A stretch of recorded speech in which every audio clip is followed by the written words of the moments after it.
Welcome to exam तक। आज है 24 सितंबर और 24 सितंबर 2021 के सभी important most important current affairs के क्वेश्चन हम लोग इस वीडियो में करने वाले हैं। सो आप सभी लोग इस कंप्लीट वीडियो को ध्यान से देखिए। आपको हर एक क्वेश्चन के साथ में मिलेगा डिटेल में एनालिसिस, स्टैटिक जीके मिलेगा एंड साथ में आपको जो है लास्ट में क्वेश्चन पूछूंगा जिसका आंसर आपको कमेंट बॉक्स में देना है। तो स्टार्ट करते हैं आज का वीडियो। फर्स्ट क्वेश्चन कौन सा है? इंपॉर्टेंट क्वेश्चन है।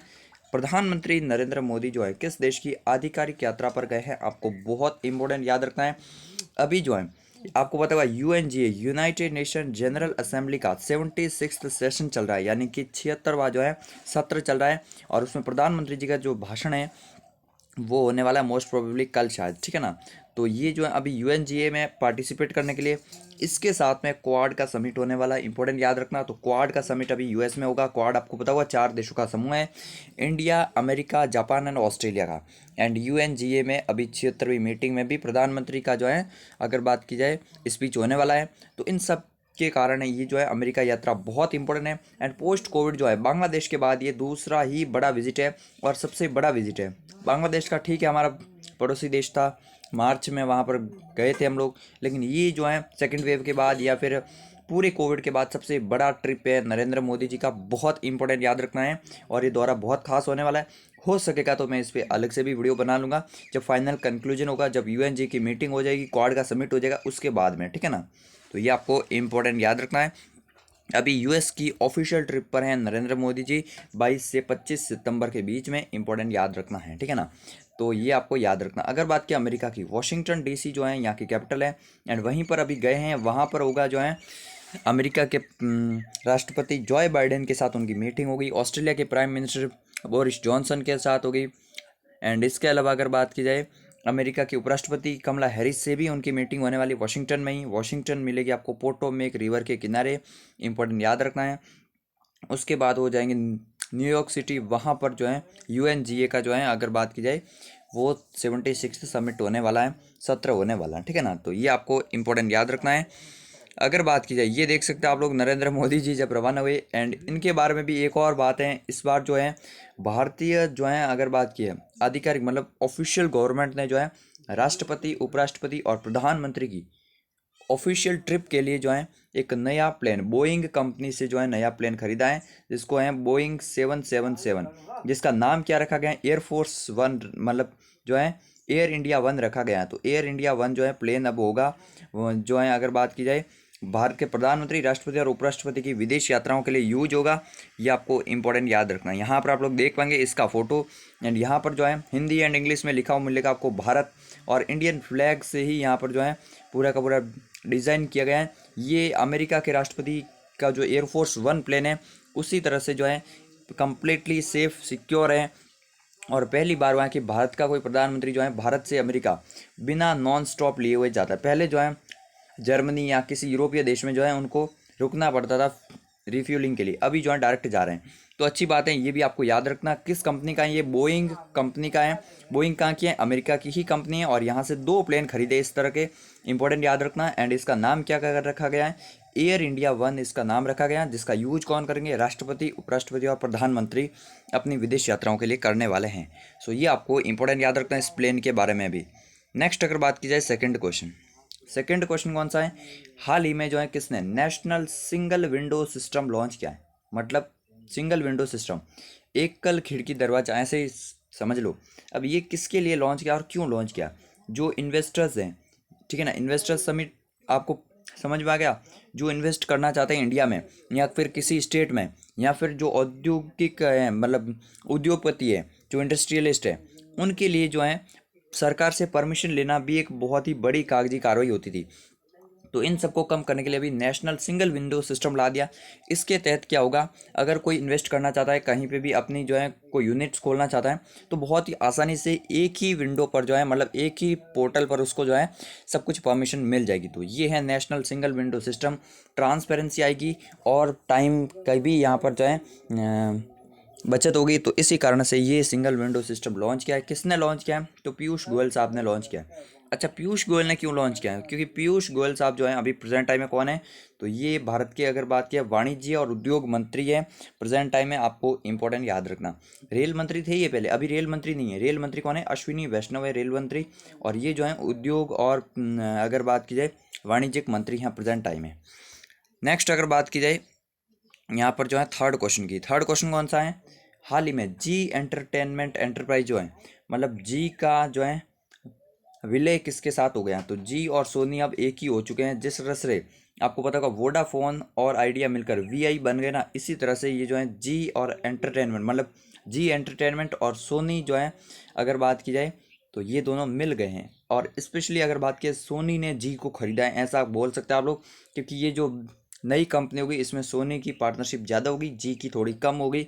तो इस तरह से अभी इन दोनों का विलय हुआ है। अभी इसके बारे में कुछ डिटेल्स आप लोगों को और जान लेनी चाहिए जो इम्पोर्टेंट है। अभी मैं आपको बता लेता हूँ, जी एंटरटेनमेंट की जो हिस्सेदारी होगी वो कितनी होगी? 47% के अराउंड होगी। और इसकी जाहिर सी बात है फिर 53% के अराउंड होगी। ये सोनी की इतनी होगी और जी की इतनी होगी। अच्छा, फिर तो क्या होगा, मतलब सोनी इंडिया जो है इसमें बहुत ही ज़्यादा पावरफुल रहेगा। जी हाँ, बिल्कुल रहेगा। लेकिन आने वाले 5 साल तक जो है जी के जो सीईओ हैं वो सुनीत गोयनका, वही इस नई कंपनी के भी सीईओ रहने वाले हैं और एमडी रहने वाले आने वाले 5 साल के बाद। उसके बाद जो भी हैं आगे चेंज होते जाएंगे। अच्छा, सोनी की अगर बात की, क्योंकि मेनली जो है सोनी ने ही जी को खरीदा है, ऐसा आप लोग बोल सकते हैं। 1995 में स्थापना हुई थी इसकी, मुंबई में इसका हेडक्वार्टर मिलेगा। सोनी इंडिया का इंपॉर्टेंट याद रखना है, ठीक है। नेक्स्ट अगर बात की जाए यहाँ पर जो है फोर्थ क्वेश्चन की, फोर्थ क्वेश्चन कौन सा है? हाल ही में 2 नए समुद्र तटों के साथ भारत में अब कितने नए समुद्र तटों को जो है ब्लू फ्लैग दिया गया है? मतलब अभी जो है जस्ट 2 नए समुद्र तटों को ब्लू फ्लैग दिया है। अच्छा, उससे पहले कितने थे? 8 थे, तो अभी टोटल 10 हो चुके हैं ब्लू फ्लैग आधारित जो है समुद्र तट। अच्छा, ब्लू फ्लैग क्या होते हैं? ब्लू फ्लैग एक्चुअल में उन समुद्र तट, उन बीचेस को दिए जाते हैं जो कि टूरिस्ट के लिए मतलब अट्रैक्टिव हो, एंड साथ में जो है वो इकोलो जो एनवायरनमेंट है उसके लिए वो सेफ़ हो हमेशा, और वहाँ का जो पानी है वो पॉल्यूशन फ्री हो। मतलब बहुत कुछ मैटर्स पर डिपेंड करके जो है ब्लू फ्लैग का टैग दिया जाता है। तो ये अभी 2 नए समुद्र तटों को दिया गया है। इसके बारे में जान लेते हैं पहले तो, किसको देता कौन है? तो इसको देता है foundation for environment education, Denmark का ये है। ये इसको देता है ब्लू फ्लैग। इंपॉर्टेंट आपको याद रखना है, ठीक है ना। तो यहाँ पर जो है अगर बात की जाए ये देता है इसको डेनमार्क स्थित जो है ये इंस्टीट्यूट देता है।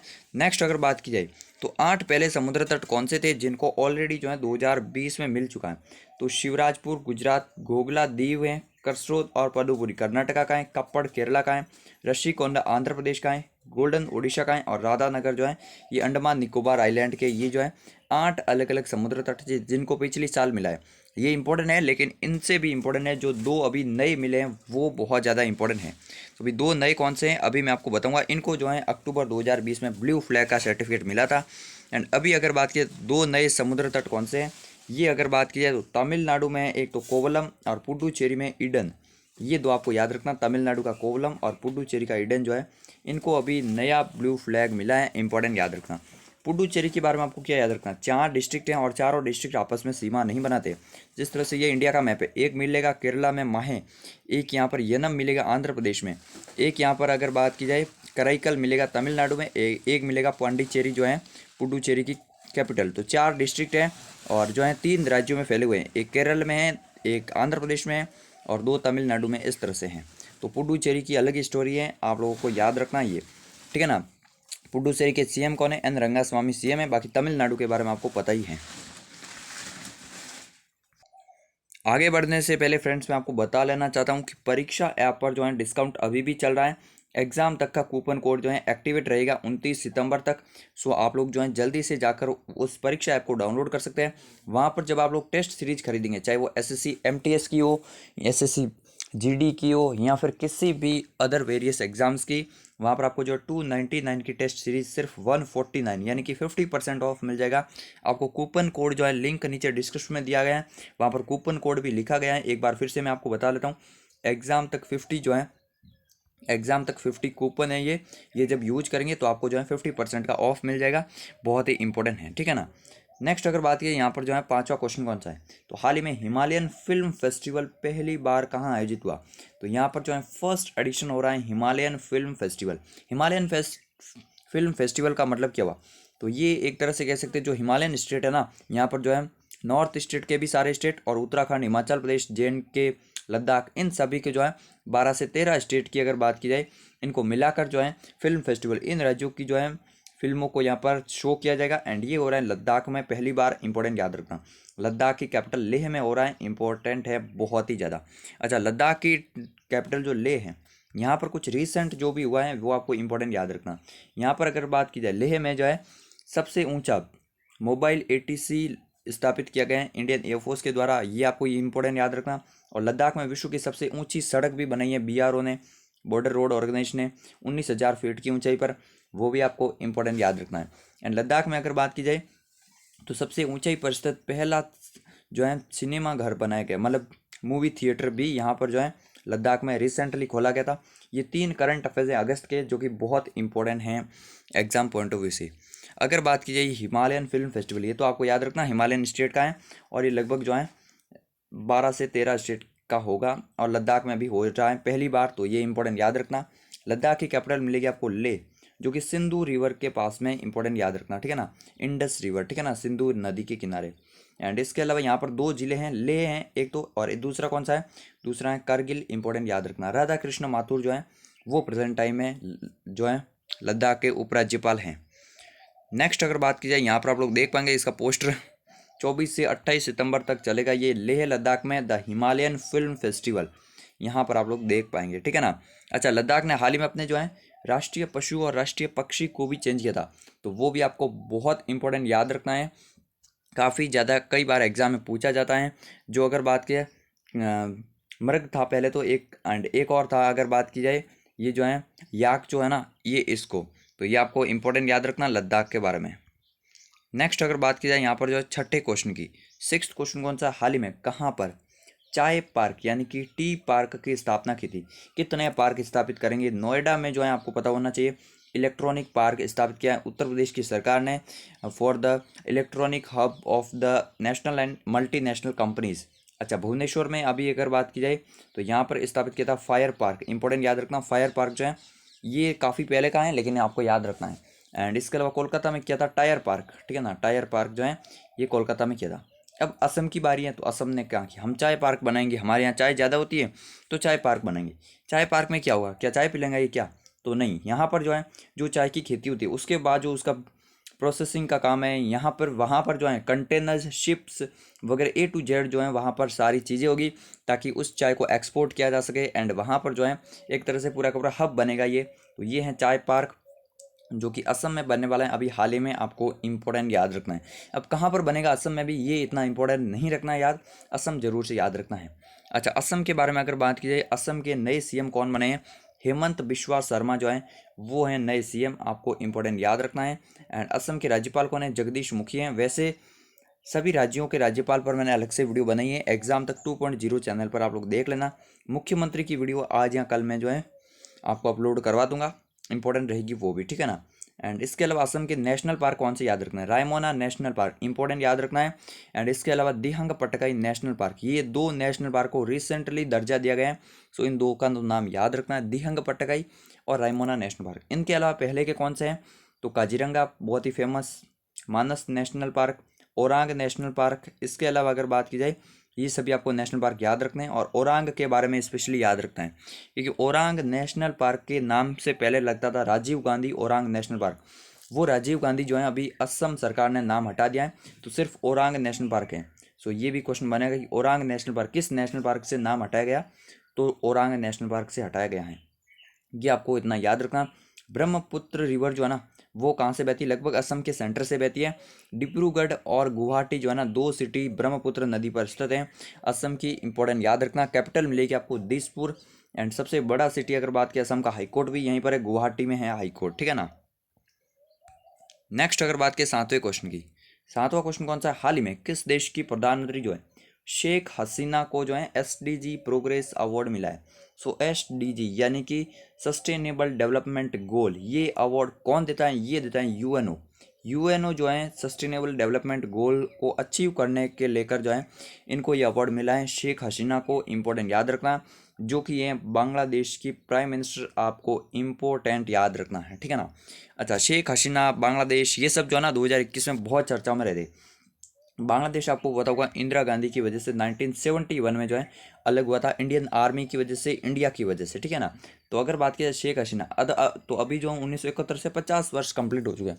तो बांग्लादेश अपना आज़ादी का 50वां वर्ष मना रहे हैं, हम 75वां वर्ष मना रहे हैं, ये 50वां वर्ष मना रहे हैं, इसलिए याद रखना है। इसने जो है एक शांतिर अग्रसेना युद्धाभ्यास का आयोजन किया था इस साल अप्रैल के आसपास में, वो भी याद रखना, शांतिर अग्रसेना। वो युद्धाभ्यास जो है बांग्लादेश, भारत, भूटान और श्रीलंका की सहायता से किया गया था।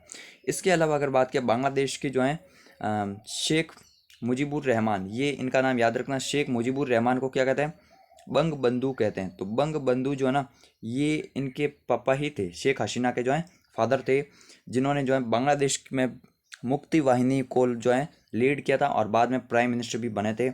तो इम्पोर्टेंट याद रखना है बंग बंधु के बारे में। इसके अलावा अगर बात किया बांग्लादेश, तो बांग्लादेश के स्टैटिक्स फैक्ट अगर कुछ जाने तो बांग्लादेश भारत के साथ सबसे लंबी 4096 किलोमीटर का बॉर्डर तय करता है, इंपॉर्टेंट याद रखना है, जहाँ पर वेस्ट बंगाल के साथ ये सबसे ज़्यादा सीमा बनाते हैं। बांग्लादेश की अगर बात की जाए तो ढाका कैपिटल मिलेगी यहाँ की, इंपॉर्टेंट याद रखना ढाका। ढाका जो है मोस्ट अगर बात की जाए पॉपुलेटेड डेंसिटी वाली सिटी है, ठीक है ना, मतलब यहाँ पर जो है जनसंख्या घनत्व बहुत ज़्यादा है ढाका में। एंड अगर बात की इसके अलावा शेर बांग्ला स्टेडियम ढाका में मिलेगा आपको। ढाका की बात की जाए तो यहाँ पर स्थापना हुई थी सार्क की। सार्क बाय द वे जो है 8 देशों का समूह है जो साउथ एशियन कंट्रीज़ हैं। अभी इसका हेडक्वार्टर कहाँ मिलेगा सार्क का? वो मिलेगा नेपाल के काठमांडू में, लेकिन स्थापना यहीं पे हुई थी। मुस्लिम लीग की स्थापना 1906 में, वो भी ढाका में ही हुई थी, ये भी याद रखना। सार्क की स्थापना भी यहीं पे हुई थी। इसके अलावा अगर बात की जाए यहाँ पर जो है बांग्लादेश की, तो अब्दुल हमीद जो हैं बांग्लादेश के प्रेजेंट टाइम में राष्ट्रपति मिलेंगे। ये बातें आपको बांग्लादेश के बारे में याद रखनी है। नेक्स्ट अगर बात की जाए यहाँ पर जो 8वें क्वेश्चन की, हाल ही में जो OECD के अनुसार वित्त वर्ष 2022 में भारत की GDP क्या रहने वाली है? OECD एक इंटरनेशनल ऑर्गेनाइजेशन है जो इसी तरह के सर्वे करता है, और फाइनेंशियल ईयर 2022 के लिए भारत की GDP में उसने जो है थोड़ा सा इंक्रीजमेंट नहीं की है, थोड़ी सी घटावट की है, 9.7% अभी अनुमान जताया है। तो ये भी थोड़ा सा याद रखना है। वैसे काफ़ी दिनों से ऊपर नीचे हो रहा था तो मैं कोई क्वेश्चन नहीं बनाया, अभी मुझे लगता है कि ये काफ़ी लंबे समय तक ये रहने वाला है इनका अनुमान, तो इसलिए याद रखना 9.7% रिसेंटली इनका ये अनुमान है। अच्छा, फिर 2023 के लिए इन्होंने अनुमान जताया है कि 7.9% है, हालांकि ये चेंज कर देंगे वो ठीक है ना, बट अभी के लिए याद रखना 7.9 जो है ये 2023 के लिए, और 2022 के लिए 9.7 इनका टारगेट है। अगर बात की OECD, ये कौन होते हैं हमारे सर्वे करने वाले? तो ये इनकी फुल फॉर्म याद रखना है, organisation for economic cooperation and development, OECD कहते हैं शॉर्ट में, इंपॉर्टेंट याद रखना। फुल फॉर्म्स इनकी इंग्लिश में याद रखो तो अच्छा रहेगा, बाकी हिंदी में भी याद रख सकते हैं, कोई प्रॉब्लम नहीं है। ऑर्गेनाइजेशन फॉर अगर बात की इकोनॉमिक कोऑपरेशन डेवलपमेंट, तो इसी तरह से याद रह जाती है आसानी से। 1961 में स्थापना हुई थी, एंड पेरिस फ्रांस में इसका हेडक्वार्टर मिलेगा। पेरिस मिलेगा आपको सीन नदी के किनारे, इंपॉर्टेंट याद रखना है, ठीक है ना। इसके अलावा 1961, ये साल याद आते ही आपको कुछ और याद आना चाहिए। नेम गुट निरपेक्ष जो आंदोलन था ना, उसकी जो है स्थापना 1961 में हुई थी। यहाँ पर जो है नेहरू, नासिर, टीटो, आपको पता होगा ये 3 थे। तो इन्होंने गुट निरपेक्ष आंदोलन की स्थापना 1961 में की थी, ये आपको इंपॉर्टेंट याद रखना। इसी तरह से आपको साल जो है रिलेट करके याद रखना ताकि आपको आसानी से याद रह सके। नेक्स्ट अगर बात कीजिए यहाँ पर 9th क्वेश्चन की, 9th क्वेश्चन कौन सा है? हाल ही में फेसबुक इंडिया ने किसे सार्वजनिक नीति निर्देशक यानी कि डायरेक्टर ऑफ पब्लिक पॉलिसी नियुक्त किया है? तो पब्लिक पॉलिसी के लिए डायरेक्टर अभी किसे नियुक्त किया है? ये पूर्व IAS हैं राजीव अग्रवाल जी, इनको अभी नियुक्त किया है। इनसे पहले अंकी दास थी, इन्होंने इस्तीफा दे दिया था पिछली साल ही, एंड अभी जो है इनको नियुक्त किया है राजीव अग्रवाल को, आपको इंपॉर्टेंट याद रखना है, ठीक है ना। तो ये राजीव अग्रवाल जो है अभी फेसबुक इंडिया के जो है डायरेक्टर ऑफ पब्लिक पॉलिसी होने वाले हैं। Mark Zuckerberg by the way CEO मिलेंगे, आप सभी को पता ही है। एंड फेसबुक की स्थापना हुई थी 2004 में, 4 में ही हुई थी, जी हाँ बिल्कुल। एंड कैलिफोर्निया में इसका हेडक्वार्टर मिलेगा। कैलिफोर्निया में आपको गूगल का हेडक्वार्टर मिलेगा, फेसबुक का भी मिलेगा, ट्विटर वगैरह इन सब का भी वहीं पे मिलेगा, ये आपको इंपॉर्टेंट याद रखना है, ठीक है ना। तो यही था फेसबुक इंडिया के बारे में। अब यही थे आज के सभी क्वेश्चन। अब है आज का क्वेश्चन जिसका आंसर आपको कमेंट बॉक्स में करना है, भारतीय वायुसेना के नए चीफ कौन बने? ठीक है ना, तो बहुत इंपॉर्टेंट क्वेश्चन है, जाहिर सी बात है आपको पता है, इंडियन एयरफोर्स के new chief of air staff कौन बने हैं, आंसर कमेंट बॉक्स में कीजिए। एंड वर्तमान में कौन क्या की एक वीडियो लाना चाहता हूँ, जिसमें अगर बात करें पिछले 4 5 6 महीनों में जो है जो भी रिसेंट अपडेट हुई है उनके बारे में एक वीडियो आ जाएगा, शायद इस चैनल पर या फिर 2.0 चैनल पर, जहाँ पर भी आएगी। तो क्या आपको वीडियो चाहिए या नहीं चाहिए, कमेंट बॉक्स में कीजिए कि वर्तमान में कौन क्या की वीडियो भी लाइए या फिर नहीं लाइए, कमेंट जरूर से कीजिए। तो यही था आज का वीडियो। जय हिंद, जय भारत।